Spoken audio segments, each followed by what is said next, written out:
चंपा ए जीजा जी होली में हुदोंग होई हो पटका पटकी अब के रौरा सॉन्ग होई हो बट मंजूर होली खेलब जरूर पड़ी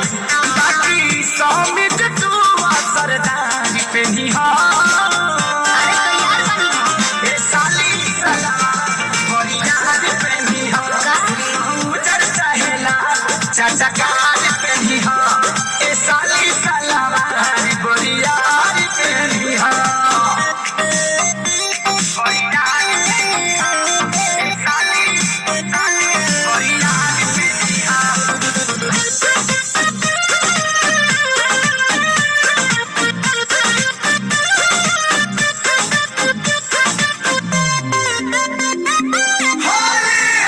काहे बेकरार बनी हम तैयार बनी कीमत बूझ के रोवे होशियार बनी हमरा के बुड़बक समझे तनिका देखल जाओ के करा लगे कितना पावर आई तोहरा लगे सेलफोन बात हमरो लगे टावर चढ़ल बा जरूर नहीं जाए थे बेदू सुना अंदर पानी रानी दुई चार पे निहा ए साली सला मोरी याद पे निहा चाहे हरियर पियर लाल चाचा कार पे निहा ए साली सला मोरी याद पे निहा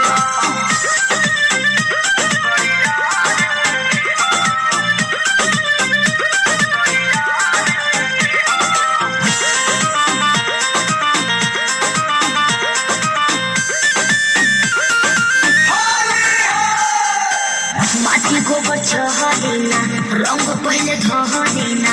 अंत बंद काम न होई वादा पहले कहलीना जनले जीजा जी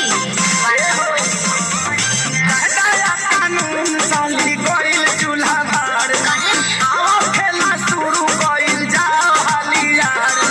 समझ हाथी यौरी अजा ई का करी जीजा जी खेसारी ना बेकार पे निहा ए साली सला मोरी याद पे निहा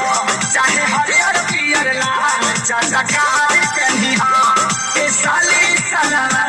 मोरी याद पे निहा टेंशन मत लीजिए। Hello guys,